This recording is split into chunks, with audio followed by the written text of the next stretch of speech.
Bapak-bapak dan ibu-ibu yang dimuliakan oleh Allah, nggak tahu di belakang ada ibu-ibu atau tidak? Oh, ada. Ternyata ada suaranya kalau dipancing. Baik, hari ini saya akan menyampaikan materi ringan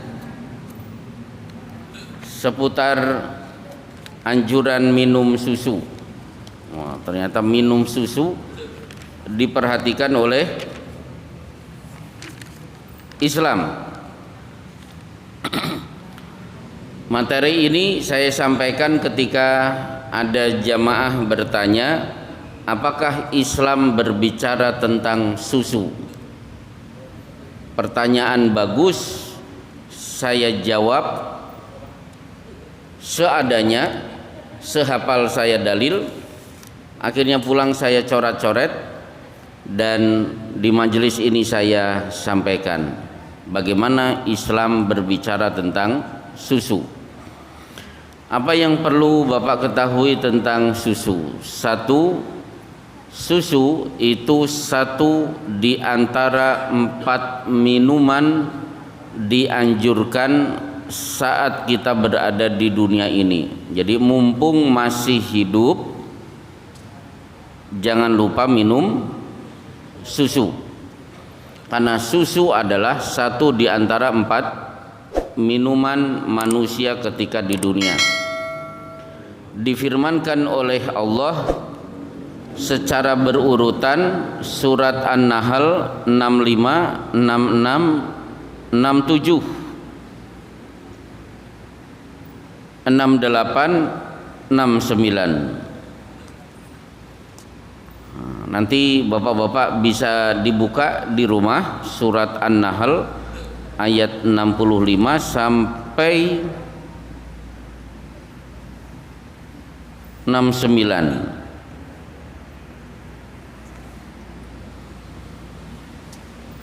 Wallahu anzala minas samai ma'al fa ahya bihil arda ba'da mautiha. Nomor urut pertama adalah ketika Allah turunkan air hujan dari langit menyerap ke bumi. Otomatis ketika air menyerap ke bumi, tanah itu digali, jadilah sumur-sumur. Dari situlah kita minum air. Inilah minuman pokok seorang manusia yang tinggal di dunia. Air bening yang aslinya turun dari langit meresap ke tanah, muncullah sumber-sumber mata air, itulah yang kita gali dan itulah yang akhirnya kita minum. Kemudian yang kedua, wa inna lakum fil an'ami la'ibrah nuskikum mim butuniha syarabun nuskikum mimma fi butunihi min baini farthi wa damil labanan khalisan sa'igal lisyaribin. Pada diri binatang disebut al-an'am. Kalau disebut al-an'am berarti unta, sapi, kambing. Ada pelajaran yang agung. Kami berikan kesempatan kalian untuk bisa minum dari air susu mim baini farthin wadamin. Allah keluarkan susu itu di mana saluran susu diapit oleh saluran kotoran dan saluran darah. Jadi ini saluran susu di perut kambing, di sini ada saluran kotoran, di sini ada saluran darah. Itulah agungnya Allah. Susu tidak nyebrang ke saluran kotoran, saluran kotoran juga tidak nyebrang ke susu. Demikian juga saluran darah tidak bocor ke susu. Baik. Labanan khalisan sa'igal lisyaribin. Keluarlah susu segar untuk para peminum. Berarti selain Bapak minum air bening ini sangat dianjurkan minum susu. Yang ketiga, wa min samaratin nakhili wal a'nabi tattakhiduna minhu sakaran wa rizqan hasana. Buah-buahan kalian peres, kemudian kalian minum airnya. Oh, berarti sirup, kan ada sirup ABC, sirup marjan dan lain sebagainya, berasal dari berbagai macam buah. Bahkan sekarang ada alat untuk memeras buah-buahan sehingga kita langsung minum sari airnya, sehingga terpisah antara buah dan airnya.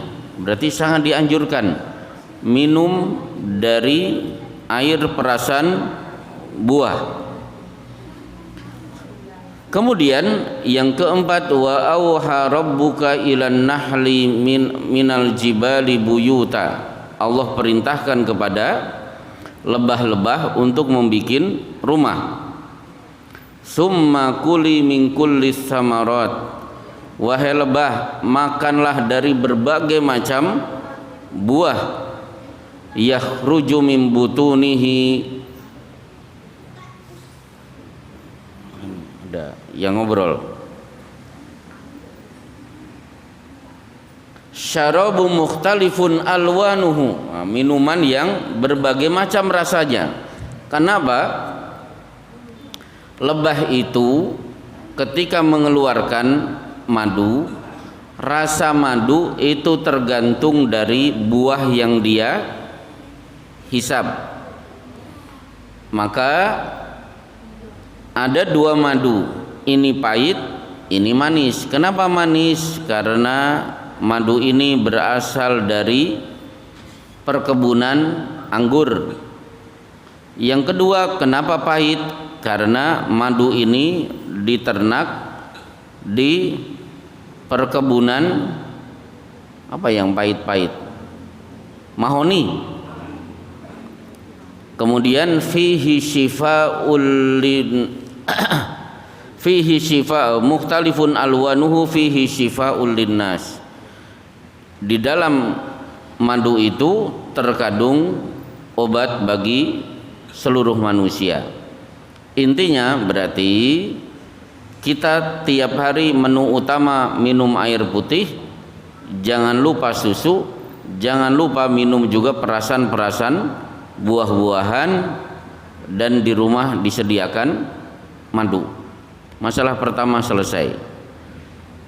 Baru kemudian ayat 70, wallahu khalaqakum tsumma yatawaffakum. Allah hidupkan kamu, Allah ciptakan kamu, kemudian Allah wafatkan. Berarti mumpung Bapak belum wafat, minumlah 4 ini. Baik, masalah kedua. Ternyata susu itu minuman super lengkap, sehingga siapa yang minum susu sudah tidak perlu makan. Karena Rasulullah Shallallahu Alaihi Wasallam bersabda, laisa syai'un yujzi'u minat ta'ami wasyirabi illa laban. Tidak ada konsumsi yang di dalamnya terkandung kebutuhan makanan dan minuman kecuali pada susu. Maka saya cari riwayat para sahabat ketika minum susu, ternyata banyak riwayat mereka lapar, datanglah susu, mereka minum, sudah cukup, tidak perlu makan. Keluarlah kalimat ini dari Rasulullah Shallallahu Alaihi Wasallam. Tidak ada asupan yang terkandung di dalamnya makanan dan minuman kecuali pada susu. Baik, yang ketiga, saking agungnya susu sampai-sampai susu bagian dari minuman ahlul jannah.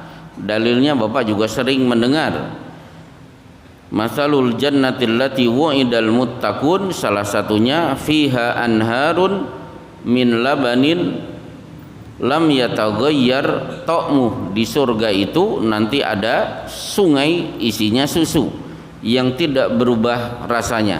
Berarti susu itu tidak bau. Kenapa? ada di sungai. Namanya sungai pasti mengalir. Saking agungnya susu, riwayat mengatakan minuman Rasulullah saat berhijrah adalah susu. Beliau pernah minum susu ketika mampir di rumah Ummu Ma'bad. Beliau juga sempat bertemu dengan penggembala kambing, minta diizinkan untuk memerah susu dalam perjalanan hijrah. Termasuk saking agungnya susu, setelah Rasulullah selesai sholat di Masjidil Aqsa menjadi imam para nabi sebelum bertolak ke langit yang sering disebut dengan Mi'raj, utitu biqadahin min labanin wa qadahin min khamrin. Ada dua mangkok disodorkan oleh Jibril. Mangkok pertama isinya susu, mangkok kedua isinya khamr. Fakhtartul labana, aku milih susu. Begitu selesai minum, maka Jibril berkata, ikhtarta al-fitrah, kamu sudah memilih minuman sesuai dengan fitrah. Nah, saking agungnya susu, sampai-sampai Rasulullah pernah berwasiat kepada Ammar bin Yasir, Ammar taqtuluhu al-fi'ah al-baghiyah. Ammar, kamu nanti mati terbunuh pada perang saudara antara dua pasukan besar kaum muslimin. Wasiat ini diingat-ingat oleh Ammar bin Yasir. Saya mati ketika perang pecah dua muslim. Kemudian ada riwayat yang lain, Rasulullah juga pernah berwasiat, al-labanu akhiru syurbatin tashrabuha. Sebelum kamu mati terbunuh, kamu nanti akan minum susu. Betul, waktu ditunggu-tunggu Ammar bin Yasir, hingga akhirnya pecahlah perang yang tidak dikehendaki oleh dua pasukan, antara pasukan Ali melawan pasukan Muawiyah. Ammar berada di posisi pasukan Ali, kemudian mencari susu. Begitu minum susu, fataqaddama fakutila, dia maju, akhirnya betul-betul terbunuh. Berarti silakan bapak-bapak sebelum mati minum susu terlebih dahulu, niru Ammar bin Yasir. Baik, kemudian berbicara tentang susu, ternyata saking agungnya susu sampai-sampai Rasulullah Shallallahu Alaihi Wasallam di Sahih Bukhari di Kitabul Ilmi bermimpi minum susu. Begitu selesai minum susu, kharaja al-labanu min tahti adfari, tiba-tiba susu yang aku minum menetes di sela-sela kuku-kuku ini. Ternyata air susu masih ada. Fa'ataitu Umar, susu yang tersisa aku berikan kepada Umar bin Khattab. Para sahabat kemudian bertanya, fama awwaltahu ya Rasulullah, apa takwil dari minum susu? Maka beliau menjawab dengan satu kata, qala al ilmu, susu itu lambang ilmu. Maka bapak-bapak kalau ingin anaknya cerdas, bantu dari kecil anak untuk minum susu, rajin minum susu. Baik, kemudian saking agungnya minum susu, di Sahih Muslim Rasulullah Shallallahu Alaihi Wasallam bersabda, arba'una khoslatan, ada 40 ibadah baik di sisi Allah. Siapa yang melaksanakannya, dia akan dipermudah untuk masuk surga. 40.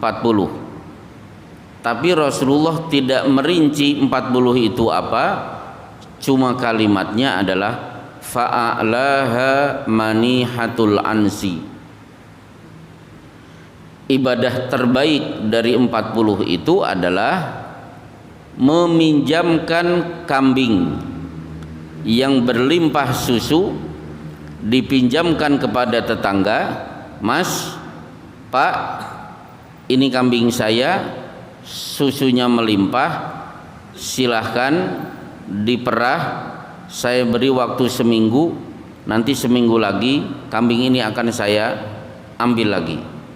Dalam bahasa Arab disebut dengan manihatul anzi, meminjamkan kambing yang berlimpah susu kepada tetangga dalam rentang sekian waktu untuk diperah susunya semau dia. Ketika waktu sudah habis, kambing itu akan kita ambil lagi. Berarti memberi hadiah susu itu ibadah paling tinggi di sisi Allah Subhanahu wa ta'ala. Dari sini berarti Rasulullah mengkampanyekan untuk memasyarakatkan susu dan mensusukan masyarakat. Kelihatannya nggak pantas. Jadi minum susu itu harus digalakan. Nah, sekarang pertanyaannya, susu apa yang dianjurkan untuk diminum? Baik, kalau kecil saya masih ingat beli susu Bendera itu biasanya setahun sekali nunggu 1 Syawal, saya masih ingat. Itu pun susunya biar bisa diminum satu keluarga cuma 1 kaleng ditambah gula. Mungkin Bapak pernah mengalami. Ya sudah, setahun sekali minum susu, saya masih ingat. Maka salah satu momen yang paling kita tunggu-tunggu 1 Syawal karena bapak saya membelikan susu. Nah, susu yang dianjurkan untuk diminum peringkat 1 adalah susu kambing. Susu kambing yang sangat dianjurkan, bukan susu sapi. Bahkan saya tidak mendapatkan riwayat Rasulullah dan para sahabat minum susu sapi. Yang ada adalah memerah puting kambing untuk diambil susunya, sementara riwayat yang lain meskipun tidak banyak minum susu onta. Jadi minum susu kambing itu mendominasi, baru minum susu onta. Itu pun saya dapatkan riwayat minum susu onta kaitannya dengan kasus Qita'ut Thariq, para begal yang diabadikan oleh Allah di surat Al-Maidah. Innama jazaa'ul ladzina yuharibunallaha wa rasulahu wa yas'auna fil ardi fasadan ayyuqattalu aw yusallabu aw tuqatta'a aydihim. Riwayatnya adalah qadima unasun min Urainah, tiba penduduk Urainah masuk kota Madinah.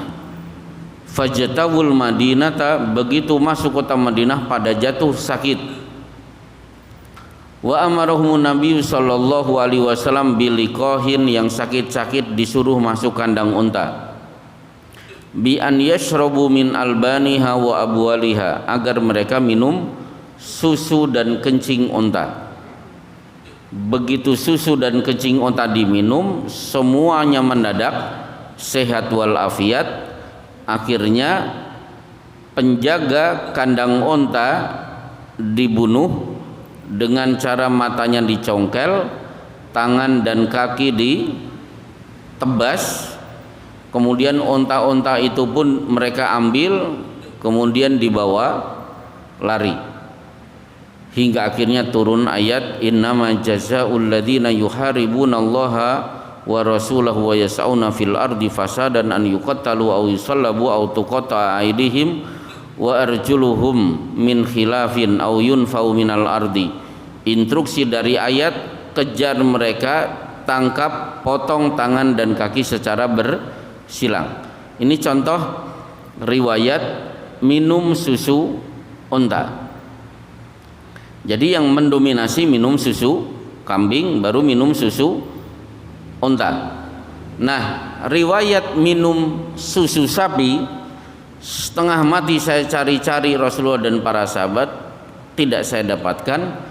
Yang saya dapatkan adalah nanti pada masa Nabi Isa alaihi salam, begitu hidup bersama-sama kaum muslimin selama 40 tahun, saking berkahnya dunia sampai-sampai satu sapi bisa diperah susunya cukup untuk sekian ribu orang. Cuma itu saja yang saya dapatkan. Berarti minum susu kambing itu lebih utama daripada susu-susu yang lain. Dan inilah yang saya dapatkan berita di Israel, ternyata yang dimasyarakatkan di sana adalah minum susu kambing, bukan susu sapi. Tapi kalau di Indonesia kan susu sapi, jarang yang diproduksi minum susu kambing. Coba susu Boyolali, itu susu apa? Susu sapi. Maka saya berharap bagi bapak-bapak yang punya hobi beternak sapi, kambing dan lain sebagainya, sudah mulai dipikirkan gimana caranya sekarang yang diternak adalah kambing-kambing untuk diambil susunya. Dulu saya biasanya seminggu sekali kalau mampir ke Bogor, sepekan sekali saya selalu mampir untuk minum susu kambing, langsung diperah dari putingnya, minum dalam keadaan hangat. Rasanya luar biasa, Masya Allah tabaraka wa ta'ala. Kalau dokter, nah ini dokter, saya dulu pernah mah akut. Salah satu yang tidak boleh dikonsumsi adalah susu, tapi yang dimaksud oleh Pak Dokter adalah susu sapi. Ternyata saya justru dianjurkan untuk minum susu kambing, karena susu kambing salah satu manfaatnya adalah menambal luka-luka di usus akibat kena mah akut. Baik. Kemudian bapak-bapak yang dimuliakan oleh Allah, bagi yang selesai minum susu, kebiasaan Rasulullah langsung berkumur-kumur. Dan para sahabat ketika bertanya, kenapa engkau berkumur-kumur ya Rasulullah?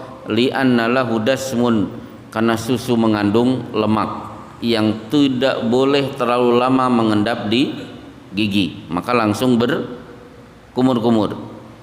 Dan kemudian Rasulullah juga suka mencampur susu dengan campuran yang lain, yang paling sering dicampur dengan air putih untuk dikonsumsi, bukan untuk dijual. Berarti kalau mau dicampur silahkan dicampur kopi, susu dan dicampur kopi, apalagi coklat dan lain sebagainya. Dan kemudian Rasulullah juga mengingatkan, susu pastikan hewan yang kita perah bukan hewan jalalah. Naha Rasulullah sallallahu alaihi wasallam an aklil jalalati wa an syurbi labaniha. Rasulullah melarang memakan daging dari binatang jalalah dan meminum susunya. Jalalah itu apa? Binatang yang suka makan kotoran. Seperti yang memelihara ikan, punya kolam besar, di tengah kolam ada helikopter. Nah, banyak orang yang BAB di situ, berarti status ikan yang ada di kolam itu adalah jalalah, tidak boleh dikonsumsi. Jangan makan daging dari ikan yang berstatus jalalah, juga jangan minum susunya.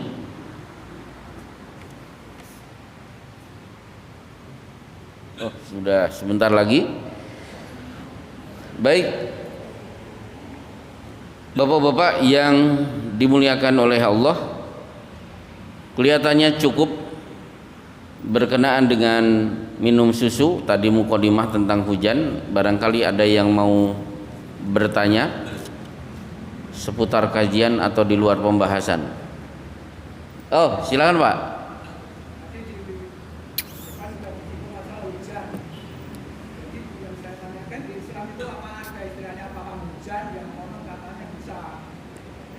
Wow, iya, pawang hujan.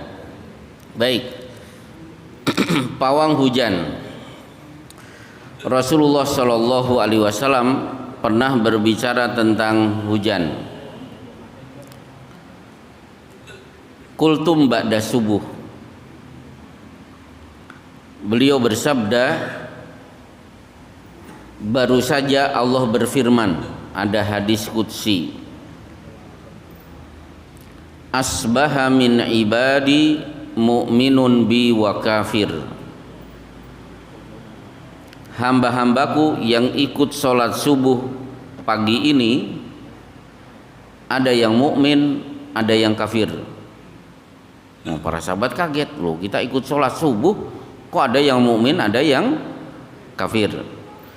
Itu terjadi pada peristiwa perjanjian Hudaybiyah. Akhirnya Rasulullah bersabda, fa amma man qala mutirna bi fadlillahi fadalika mu'minun bi wa kafirun bil kaukab. Siapa yang berkomentar tadi malam hujan turun itu murni karena karunia dia dari Allah, berarti dia beriman kepada Allah dan kufur kepada kaukab. Apa itu kaukab? Coba kita lihat kalimat berikutnya. Wa amma man qala mutirna binau'i kada wa kada fadzalika kafirun mu'minun bil kaukab wa kafirun bi. Siapa yang berkomentar hujan turun karena nau ini dan nau ini, saya terjemahkan bebas. Kenapa hujan turun? Ya jelas, ini Januari, namanya juga hujan sehari-hari. Jadi hujan turun karena faktor Januari. Kenapa hujan turun? Yaitu tadi BMKG sudah ngomong sore ini akan turun hujan. Kenapa hujan turun? Ya pantas tadi kan udara panas. Jadi Allah tidak disebut-sebut faktor karena tadi hujan panas, faktor karena kita berada di bulan-bulan tertentu, atau karena faktor informasi dari BMG, berarti dia beriman kepada nau dan kafir kepada Allah. Menisbatkan hujan kepada bulan itu tidak boleh, apalagi menisbatkan hujan kepada para pawang hujan. Ada dua kemungkinan. Orang yang punya profesi bisa menurunkan atau menahan hujan. Kalau ada orang yang datang, Pak, ini padi-padi sudah mulai mengering, tolong bikin hujan segera turun. Atau Pak, saya mau menikahkan anak, tolong tahan supaya hujan tidak turun. Ada dua kemungkinan orang yang datang minta kepada pawang hujan dengan cara seperti ini. Kemungkinan pertama kena pasal man ata arrafan fasa'alahu an syai' lam tuqbal fasaddaqahu bima yaqul lam tuqbal lahu salatun arba'ina yauman. Datang ke dukun, tanya, percaya, maka 40 hari salatnya tidak diberi pahala. Yang lebih parah lagi bisa kena pasal kedua, faqad kafara bima unsila ala Muhammadin sallallahu alaihi wasallam, sungguh dia telah dinyatakan kafir kepada syariat yang dibawa oleh Muhammad sallallahu alaihi wasallam. Baik, itu tentang pawang hujan. Kalau yang datang saja kafir, apalagi pawangnya, itu lebih kafir lagi. Kan saya minta tolong, sementara dia mengklaim saya bisa menahan atau menurunkan hujan, itu lebih kafir lagi. Baik, satu penanya terakhir. Ya.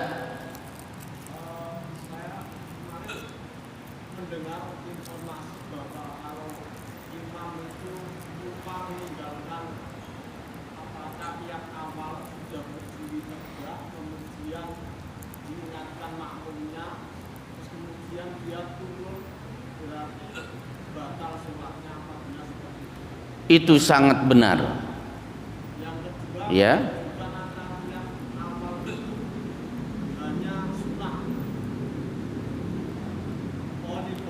Oh, baik. Jadi begini, dalam fikih madhab, salah satu yang membatalkan sholat seseorang kalau dia mundur ke rukun sebelumnya. Maka pernah saya mengalami itu, sholat isya tarwih, rakaat kedua harusnya duduk at-tahiyat, tiba-tiba seisi masjid subhanallah, padahal saya sudah berdiri tegak. Saya tahu jamaah subhanallah, saya tahu sadar berarti saya salah. Tapi karena saya sudah tegak, saya tidak mungkin turun lagi. Kalau saya turun berarti saya batal, seluruh jamaah juga batal. Bagaimana solusinya? Tetap berdiri, jamaah ikuti imam, tinggal nanti begitu duduk tahiyat akhir ditutup sujud sahwi. Dan itu pernah dialami oleh Rasulullah SAW. Bisa kita lihat di Bulughul Maram bab sujud sahwi, tilawah dan sujud syukur. Kan ada satu bab sujud sahwi, tilawah dan sujud syukur. Di situ ada riwayat lupanya Rasulullah tidak duduk tahiyat awal untuk sholat duhur. Jadi seperti itu. Nah, kemudian berkenaan dengan tahiyat awal itu wajib atau sunnah? Jawabannya khilaf bainal ulama. Para ulama berbeda pendapat. Yang penting intinya, meskipun taruhlah duduk at-tahiyat pertama itu hukumnya sunnah, kalau Bapak meyakini tahiyat awal itu hukumnya sunnah, berani tidak menyengaja sholat tidak duduk at-tahiyat? Siapa yang berani? Pasti kan nggak berani kan Pak? Nggak berani, resiko. Ya udah, mau sunnah atau wajib, ini dicontohkan oleh Rasulullah, saya duduk at-tahiyat. Nah, yang mengatakan wajib karena Rasulullah sujud sahwi untuk kasus sholat duhur, itu bukti bahwa duduk at-tahiyat hukumnya wajib. Baik, insya Allah kita akan bertemu di kajian subuh nanti dengan materi insya Allah kita persiapkan. Wassallallahu ala Muhammad wa ala alihi wa sahbihi wasallim. Assalamualaikum warahmatullahi wabarakatuh.